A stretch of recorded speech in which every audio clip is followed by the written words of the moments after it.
उसी एक अक्षर पे होगा, क्योंकि सवाल भी आए थे सत्संग से पहले कि ये 52 अक्षर क्या है, एक अक्षर क्या है। तो इसका पूरा खुलासा आज करेंगे। तो सत्संग शुरू करने से पहले परमात्मा के नाम पे जयकारा लगाएंगे और फिर सत्संग स्टार्ट करेंगे। बोलिए परमपिता परमात्मा की, सतबंदी छोड़ कबीर साहिब की, सभी संतों की, सभी भक्तों की, आज के आनंद की, सकल हंस को बंदगी साहेब बंदगी। तो कबीर साहब समझा रहे हैं कि सारा खेल एक अक्षर का ही है, लेकिन उस एक अक्षर को समझने में जन्मों जन्म बीत जाते हैं। कौन सा है वो एक अक्षर? क्या वो हिंदी का है? क्या वो पंजाबी का अक्षर है? क्या वो अरबी का, फारसी का, जापानीज, चाइनीज, मंगोलियन, कौन सी भाषा का अक्षर है? असल में वो किसी भाषा का अक्षर है ही नहीं। वो मुंह से बोले जाने वाले, हाथ से लिखे जाने वाले, आंखों के द्वारा देख के पढ़े जाने वाले अक्षर की बात ही नहीं है। इसीलिए साहिब समझा रहे हैं, सोई गुरु पूरा कहावे, जो 2 अक्षर का भेद बतावे, एक छुड़ावे। ये जितनी भी भाषाओं के अक्षर हैं, जिसको जप जप के इंसान ने अपनी दुर्गति कर ली है। दुर्गति, नाम जप जप के दुर्गति को प्राप्त हो गया है। दुर्गति क्यों बोल रहा हूं? क्योंकि उससे मुक्ति नहीं होती। अब मुक्ति नहीं होगी तो क्या होगी? या तो मुक्ति है या फिर दुर्गति है। तो दुर्गति होती है नाम जप कर डाला। साहिब ने यहां तक बोल दिया, मुंह को कहां ढूंढे रे बंदे, मैं तो तेरे पास में, नाम है जप में। अब जपा क्या जाता है? ये जितने बाबा लोग बैठे हैं भारत में, बड़े बड़े आश्रम बना के, ये बड़े यही बानी रहे हैं, नाम है जप में। इनसे पूछो जपेंगे क्या? नाम ही तो जपेंगे, और क्या जपेंगे? तुम लोग नाम ही तो दे रहे हो जपने के लिए, और बाणी गा रहे हो नाम है जप में, नाम है तप में। बताओ, यानी काल भगवान ने ऐसा ताला लगा दिया है विवेक बुद्धि पे, अकल पे ऐसा ताला लगा दिया, खुलने का नाम ही नहीं ले रहा। और अगर तुम जाके खुलना चाहो, उसको बताना चाहो, तो कहते हैं तुम्हारी जान के दुश्मन बन जाएंगे। साच कहूं जग मारन ढावे, और झूठे को पतियाई हो, कहे कबीर सुनो भाई साधो हमसे, झूठ कहा ना जाई हो। भैया तुझे अच्छा लगता है कि बुरा लगता है, वो तेरी प्रॉब्लम है। हम यहाँ सत्य बताने आए हैं, सत्य बताएंगे। मानना नहीं मानना वो तेरी मौज है, वो तुम्हारा खेल है। सरकार ने एटीएम के अंदर नोट में क्या क्या निशानियां होती है लगा रखा है, वहां पे जाओ, उसको देखो, समझो, तो नहीं ठगे जाओगे। नहीं समझोगे तब भी तुम्हारी मौज है। नकली नोट सरकार के पास थोड़ी नहीं आएगा, तुम्हारे पास आएगा। इसी प्रकार जन्म तुम्हारा बर्बाद होगा, बाबा जी का नहीं। तुम्हारा जन्म बर्बाद होगा। अपने जन्म को देखो, बाबा जी तो इसी जन्म में ऐश करके चले जा रहे हैं। तुम एक कमरे में बैठे हो, बाबा 1000 वाले कमरे में बैठा हुआ है। तुम छोटे से झोपड़ी में बैठे हो, महल में बैठा हुआ है। तुमसे पैसे इकट्ठे, चंदा इकट्ठा करके महल बना रखा हम लोगों ने। तुम्हारे समझाने से वो नहीं समझेंगे, लेकिन तुम्हें समझना पड़ेगा। तुम समझ कर भी अगर उनके पास जाओगे कि बाबा जी कबीर साहब तो ऐसे कहते हैं, नाम है जप में, नाम है तप में, आप नाम दे रहे हो, वो कहेंगे जा तू जा, जहां जाना जा, ये बकवासबाजी मत कर हमारे साथ, क्योंकि गद्दी नहीं छूट रही है, नहीं छूटेगी। और अगर उसकी बात मान ली तो छोड़नी पड़ेगी, फिर गुरु का आएगा, फिर तो चेला बन गया वो। तो दिक्कत यहां पे है, क्योंकि गुरुवाई के चक्कर में सच को किनारे कर दिया जा रहा है। और कबीर साहब क्या कह रहे हैं? सब काहू का लीजिए साचा शब्द निहार, और पक्षपात मत कीजिए, कहे कबीर विचार। अगर कोई ज्ञान पक्षपात करता है तो वो अपनी आत्मा के साथ पक्षपात कर रहा है, अपने जीव के साथ। उसके जीव की दुर्गति होना पक्का है। अगर पक्षपात उसने कर लिया, पक्षपात नहीं करना है। मान के चलो कि आपको 50 सालों से गलत सामान खिलाया जा रहा है, गलत, बिल्कुल। जिस दुकान से आप खाते हो वो आपको गलत खाना खिला रहा है। आपको किसी ने आके 50 सालों से गलत सामान खिलाया जा रहा है, गलत बिल्कुल। जिस करके दिखा दिया कि भाई इसका सैंपल लेके गया था मैं, ये सैंपल में ऐसा ऐसा ऐसा है, देख भाई इसमें तो बड़ी गलत चीजें डली हैं, ये तो पूरा परिवार नष्ट हो जाएगा तुम्हारा। जानने के बाद भी अगर वो नहीं बदल रहा है तो फिर वो अपने साथ धोखा कर रहा है, किसी का कुछ नहीं जाएगा।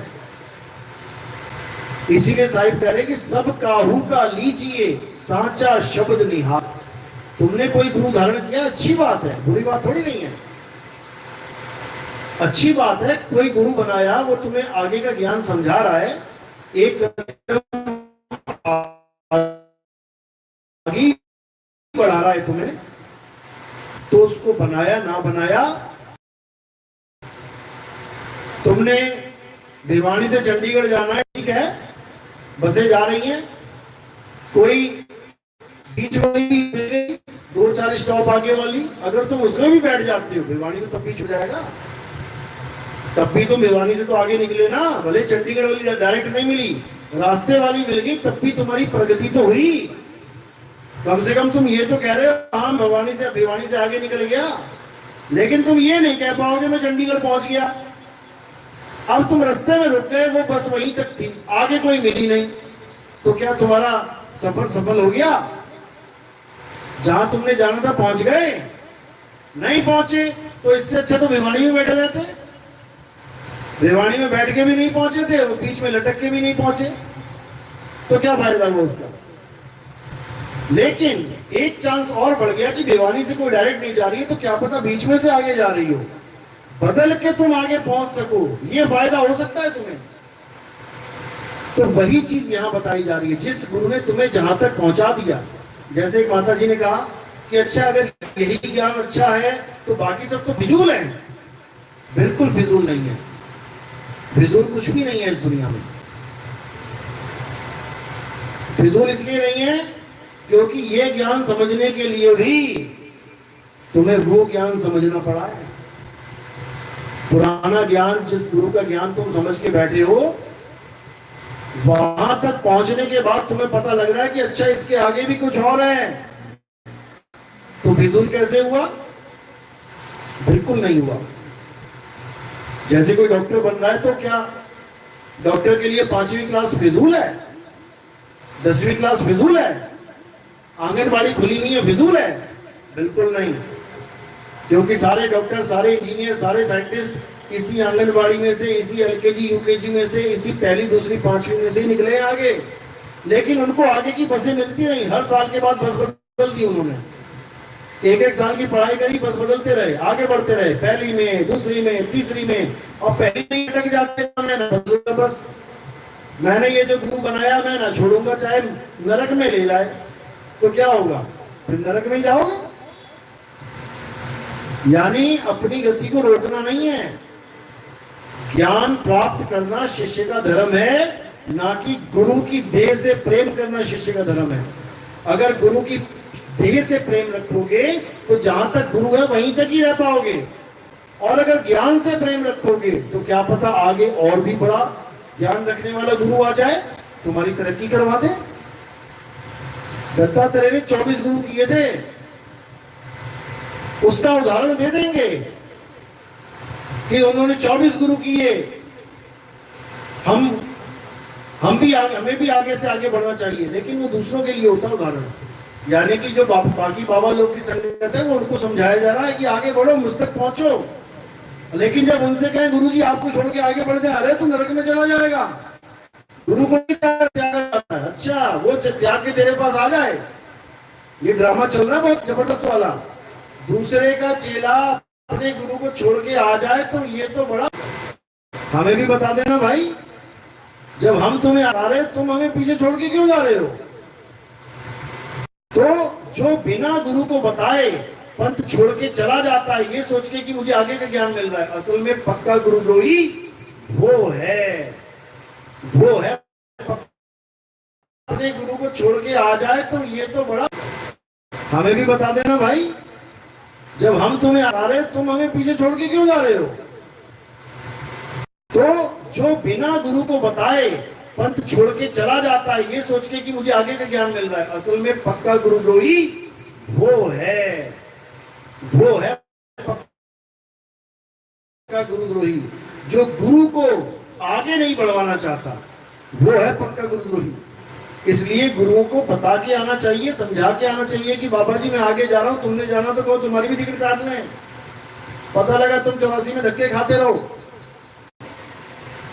गरीबदास जी कहते हैं 52 अक्षर लेख राम रंग होरी हो, वो अक्षर या में नाही राम रंग होरी हो। अब बताओ इससे ज्यादा क्या बोले वो।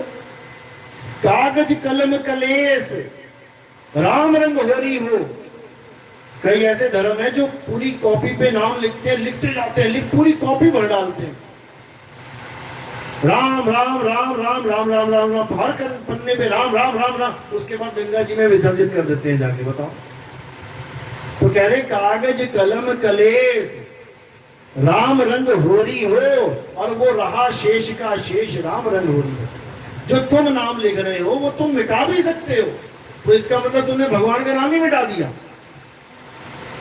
फिर वो सत्य कहाँ रहा? जो मिट गया वो सत्य नहीं रहा। इसलिए कहते हैं राम नाम सत्य है, सत्य का कभी नाश नहीं होता, सत्य को कोई लिख और मिटा नहीं सकता। उसी सत्य को सतनाम कहते हैं। और वो राम नाम कोई 52 अक्षरी राम नहीं है। राम नाम का मतलब है आत्म राम। ये मरने वाले के सगे संबंधियों को समझाया जा रहा है कि राम नाम सत्य है, रो मत।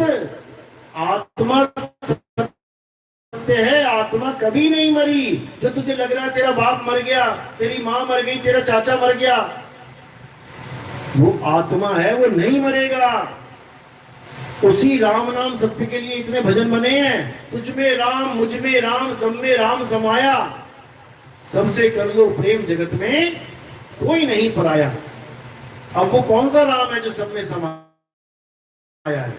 हिंदुओं में तो समा सकता है, भगवान राम के पुजारी हैं। मुसलमान में कैसे समाया वो राम? वो तो देखना पसंद नहीं कर रहे। ईसाई कभी मंदिर जाना पसंद नहीं कर रहे, गुरुद्वारे वाले कभी मंदिर नहीं जाते। तो वो कौन सा राम है? आत्म राम। मुझ में भी आत्म राम समाया, आप में भी समाया, सब में समाया। उसी आत्म राम की सारी महिमा है, उसी आत्म राम के ऊपर सारी वाणियां हैं। आत्म में राम, राम में आत्म, चीनस गुरुमुख विचारे। लेकिन कोई समझने बनने से भी पहले जो था उसको आदि अक्षर बोला है। और 52 अक्षर ये इंसान ने जब पढ़ना लिखना सीखा, बोलना सीखा, उसके बाद बने। तो इसी को साहिब कह रहे हैं कि जो 52 अक्षर है वो जीव का आधार देके निकलते हैं। सुबह से लेके शाम तक आप जितने भी अक्षर बोल रहे हो ये सब आधार जीव का लेके निकल रहे हैं। तो कबीर साहब ने समझाया 52 अक्षर जीव आधारा। अभी जीव काट दो सबकी, सारे अक्षर खत्म, क्या बोलोगे? करोगे। 52 अक्षर जीव आधारा, आदि अक्षर जीभ्या से न्यारा। और वाही को सत्य सिमरण कहिए, और सिमर सिमरनर उतरो पारा। सच्चा सिमरण यानी सच्चा नाम 52 अक्षरों से परे आदि अक्षर है। जब उसको बताने वाला गुरु मिल जाएगा तो 52 अक्षरों का खेल खत्म हो जाएगा, काल का जाल टूट जाएगा। साहिब समझा रहे हैं कौन है काल का दूत, कौन है काल के भगत। क्योंकि काल भी भगवान है, उसके नाम के आगे भगवान लगाया जाता है। काल भगवान, भगवान क्यों बोला जाता है? क्योंकि उसकी भी पूजा होती है, इसलिए वो भगवान बना बैठा है। तो उसी को समझाया जा रहा है कि काल भगवान और परमात्मा के नाम में जो फर्क है उसको जान लो। कौन है काल का दूत? जो 52 अक्षरी नाम देके आपको कहे बेटा मरते दम तक इस अक्षरों को जपते रहना, ये नाम मत छोड़ना, वही काल का दूत है। तो साहिब कह रहे हैं जो नर पड़े 52 के फेरा, सो नर जानो काल के चेरा। वो काल के चेले हैं जो 52 अक्षरों को लेके बैठे हैं। भले वो परमात्मा परमात्मा ही क्यों ना जप डालें। अब किसी को पूछो परमात्मा परमात्मा अगर हम जपेंगे तो ये काल का नाम है कि परमात्मा का? अब जो अज्ञानी जीव होगा वो कहेगा यार तो काल काल थोड़ी नहीं जप रहे हो तुम तो परमात्मा परमात्मा जप रहे हो, तो ये परमात्मा का ही नाम है। बिल्कुल नहीं, ये काल की ही साजिश है कि परमात्मा का नकली नाम बना के बैठा हुआ है ये 52 अक्षरी। तो साहिब कह रहे जो नर पड़े 52 के फेरा, सो नर जानो काल के चेरा। जब 52 का टूटे डोरा, जब 52 का टूटे डोरा, सहजे छूटे काल झकोरा। और फिर नहीं आए फिर नहीं जाए, सार शब्द में रहे समय। यानी जो काल के जाल में असल में वो 52 अक्षरों में फंसे पड़े हैं, और जब तक 52 अक्षर नहीं छूटे, आदि अक्षर का सिमरन नहीं चालू हुआ, तब तक ये काल जाल नहीं छूट सकता। भूल जाओ। इसलिए कबीर साहब कि ऐसा गुरु आएगा तुम्हारे जीवन में जो 52 अक्षरों का भेद समझा के 52 से घोड़ा तोड़ देगा, तब समझना कि हाँ अब तुम्हें कोई बंधन में नहीं डाल सकता। तो कह रहे जब 52 का टूटे डोरा, सहजे छूटे काल झकोरा। और फिर नहीं आए फिर नहीं जाए, फिर वो जीव ना तो कभी आएगा ना कभी जाएगा, वो जन्म मरण से भवसागर से पार हो जाएगा। इसीलिए बोला ना कहीं आना ना कहीं जाना, आपे में आप समाना। फिर वो अपने स्वरूप में समाएगा, अपने सत्य स्वरूप को जानेगा, उस स्वरूप को जानेगा जिसको अग्नि जला नहीं सकती, वायु सुखा नहीं सकती, जल भिगो नहीं सकता, और शस्त्र उसको काट नहीं सकते, जिसकी महिमा गीता में भी गाई है। नैनम छिंदन्ति शस्त्राणि नैनम देती पावका न चैनम क्लेदम तापो ना शोषति मारुता। हे अर्जुन, इस आत्मा को ना तो कोई शस्त्र काट सकता है, ना अग्नि जला सकती है, ना वायु सुखा सकती है, ना जल भिगो सकता है। इसी आत्मा को प्राप्त करना हमारे जीवन का एकमात्र लक्ष्य है, दूसरा कोई लक्ष्य है ही नहीं। तुम नौकरी कर रहे हो नहीं कर रहे हो कोई मतलब नहीं, नौकरी नहीं कर रहे हो बिजनेस कर लो, बिजनेस भी नहीं आ रहा है, दिहाड़ी कर लो, दिहाड़ी भी नहीं हो रही है, जूते काट लो, पॉलिश सीख लो। मुद्दा पैसा कमा के खाना खाना है, मुद्दा बड़ा आदमी बनना नहीं है, वो हमारा लक्ष्य नहीं है। क्योंकि जितना बड़ा आदमी तुम बन गए, जितनी ज्यादा प्रॉपर्टी तुमने खरीद ली, जितना बड़ा बैंक बैलेंस तुमने बना दिया, उतना ही दुख होगा छोड़ने में, याद रखो, उतना ही दुख होगा। एक आदमी झोपड़ी में रहता है, उसके झोपड़ी में ना टीवी है ना फ्रिज है, कुछ नहीं है, और एक आदमी 50 करोड़ की कोठी में रहता है, भूकंप आया, दोनों भागे घर से बाहर, एक की झोपड़ी टूट गई, एक का पूरा मकान टूट गया, गिर गया, खत्म हो गया। कौन ज्यादा रोएगा? कौन रोएगा? झोपड़ी वाला कहेगा जाने दे यार, दोबारा बना लेंगे। वो कहेगा अरे मेरी सारी उम्र की दौलत खत्म। तो जो जितना बड़ा आदमी, जितनी ऊंची दुकान, उतने ही फीके पकवान। इसलिए साहिब कह रहे हैं ये नहीं कि काम धंधा छोड़ दो, वो कह रहे हैं साहिब इतना दीजिए और जामे कुटुंब समाए, और मैं भी भूखा ना रहूं साधु भूखा ना जाए। ऐसा भी नहीं है, कर्म भी भुगतान है, क्योंकि पिछले जन्मों के क्या क्या कर्म करके आए हो उसकी सजा मिल रही है। अब तुम कहो यार मुझे ही क्यों मिल रही है? क्योंकि तूने ही किए हैं, और किसी ने किए होते तो उसको भी मिल रही होती। कई बार हम कहते हैं भगवान मेरे सारे कर्म माफ कर दो। अगर तुम्हें तुम्हारे कर्म दिखा दिए जाए ना एलसीडी पे, जिसकी ये भुगतान हो रहा है, और तुम्हें ये भुलवा दिया जाए, दिमाग से निकलवा दिया जाए कि ये तू ही है, और तुमसे पूछा जाए कि अब इस कर्म की क्या सजा मिलनी चाहिए, तो बढ़िया वाली बताओगे तुम भी कि यार इतना बेकार आदमी है, छोटे से बच्चे को गला घोट के मार दिया, इसको तो फांसी पे चढ़ा देना चाहिए। और माया ने बुद्धि भ्रष्ट करके उसके पिछले जन्मों में ये काम करवा रखे हैं उससे। आज बच्चों को मार देते हैं कई लोग गला घोट के, तो क्या उनको पता नहीं है कि एक छोटे से बच्चे को तुम मार रहे हो? घर से बच्चों को उठा के ले जाते हैं लोग, उनको पता नहीं है कि किसी का बच्चा उठा के उसका हाथ काट दिया, पैर काट दिया चंद पैसों के लिए। उसको पता नहीं है क्या कि ये काम अच्छा हो रहा है कि बुरा हो रहा है? सब पता है, लेकिन माया ने ऐसा फंदा डाल दिया गले में कि उसको बेचारे को अंधा कर दिया। अब इतने कर्म लेके जब वो मरेगा तो क्या उसको भुगतान नहीं मिलेगा? मिलेगा। अब अगले जन्म में वो अच्छा आदमी बन गया। अब जब वो अच्छा आदमी बना तो वो अपनी अच्छाइयां देख रहा है, अरे गुरुजी इस जन्म में तो मैंने कोई ऐसा काम किया ही नहीं था, मेरी दोनों किडनी फेल हो गई, मेरा लीवर खराब हो गया, मुझे कैंसर हो गया, मैं क्या करूं? हम केवल इस जन्म का देख रहे हैं, लेकिन जो प्रकृति है वो जन्मों जन्मों का हिसाब लेके बैठी है। कैसे बचोगे? नहीं बच सकते। छोटा सा बच्चा पैदा हुआ, अभी सांस नहीं ली बेचारे ने, डॉक्टर ने पहले ही रिपोर्ट दे दी, ये जी 10 दिन जिएगा केवल। क्यों? दिल में छेद है। अब बताओ वो किसके छेद करके आया है उस जन्म में? वो तो बेचारा दूध पीना भी अभी शुरू ही किया उसने, तो पहले रिपोर्ट आ गई कि ये 10 दिन का मेहमान है। तो वो कौन से कर्म है? पिछले जन्मों की कर्म है। भुगतने पड़ेंगे, भुगतान करना पड़ेगा, क्योंकि या पाप करोगे या पुण्य करोगे, और दोनों बेड़ी हैं। पाप पुण्य ये दोनों बेड़ी, एक लोहे एक कंचन केरी। ना तो पाप करके इस दुनिया से निकल के जा सकते हो, ना ही पुण्य करके बच सकते हो। बचना तो यहां पर है ही नहीं। बचने का एक ही रास्ता है।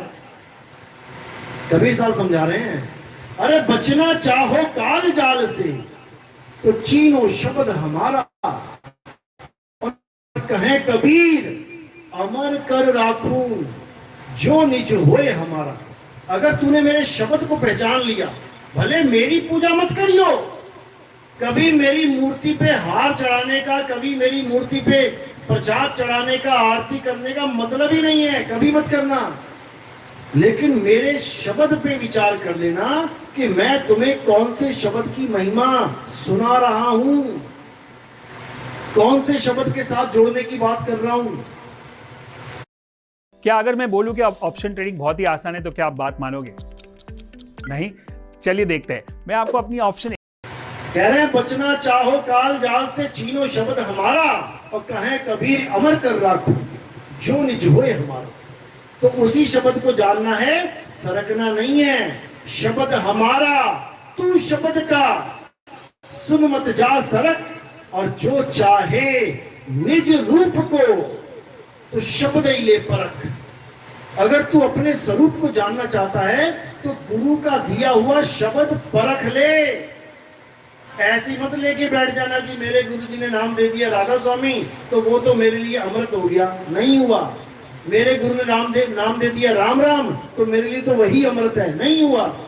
मेरे गुरु ने कोई और नाम दे दिया, कोई और नाम दे दिया, जो गुरु ने दे दिया उसी से पार हो जाएंगे? नहीं होंगे। क्यों? क्योंकि गुरु गुरु में भेद है और गुरु गुरु में भाव। सोई गुरु नित वंदिए जो शब्द बतावे दाओ। ऐसे गुरु की वंदना करनी है जो जपने वाले नाम नहीं, जो दाव लगाने वाला नाम दे। दाव लगाना है। दाव कैसे लगाना है? जब तुम्हारी कुश्ती होगी, किसी के साथ जंग होती है तो दाव लगाए जाते हैं। जब काल भगवान के साथ तुम्हारा पेचा पड़ेगा ना, अंत में जिसके पास दाव नहीं होगा रोएगा, गिड़गिड़ाएगा, हालत खराब हो जाएगी उसकी। और जिसके पास दाव होगा वो अपनी काया से अपने ध्यान को हटा लेगा और कहां लगा लेगा? शब्द में लगा लेगा। उसी शब्द से उसकी जन्म मरण से मुक्ति होगी। तो शब्द क्या करेगा? उसके सारे ध्यान को काया से खींच के अपने अंदर समा लेगा। इसी को बोला लोह चुंबक की प्रीत ज्यों लोह को लेती उठाए, ऐसा शब्द कबीर का काल से लेत छुड़ाए। जैसे धरती लोहे को खींचती है, देखो सब धरती से चिपके पड़े हैं, धरती पे लोहा भी चिपका पड़ा है, खींच रही है उसको भी। लेकिन जब चुंबक आ गई तो धरती की ताकत उसके सामने जीरो हो जाती है। धरती भी पूरा जोर लगा रही है मैं इसको पकड़ के रखूं, और चुंबक कह रही है ले लगा जोर, कितना है तेरे पास। तो धरती को छोड़ के लोहा चुंबक की तरफ उड़ जाता है।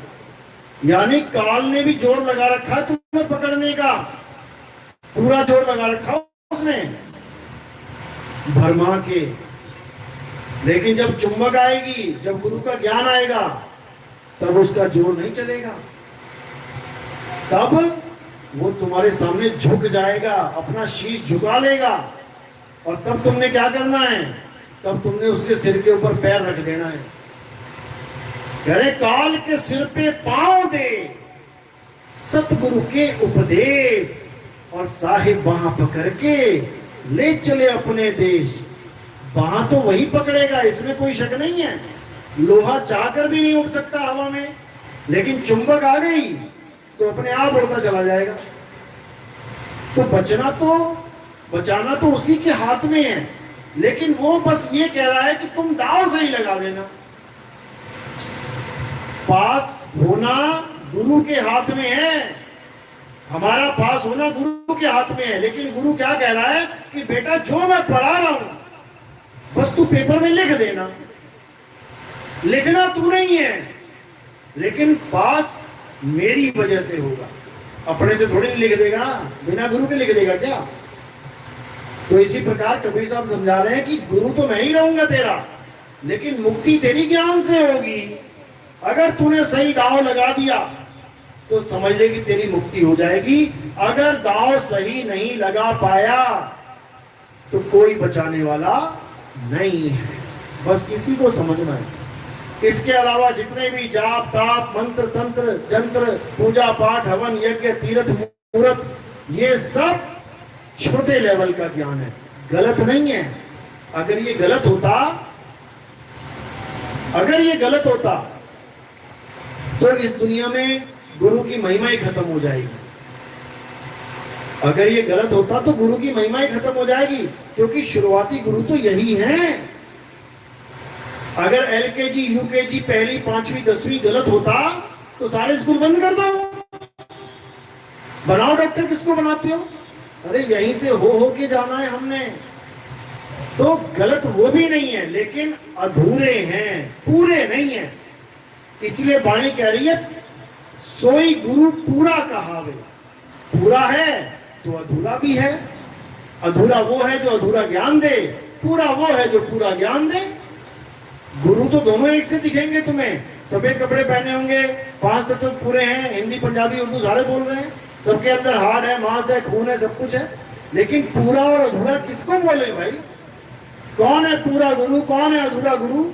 ज्ञान। ज्ञान की वजह से, यानी पूरे ज्ञान की वजह से वो गुरु पूरा है, और अधूरे ज्ञान की वजह से वो गुरु अधूरा है। झगड़ा थोड़ी नहीं है। आज गुरु लोग झगड़ा कर रहे हैं।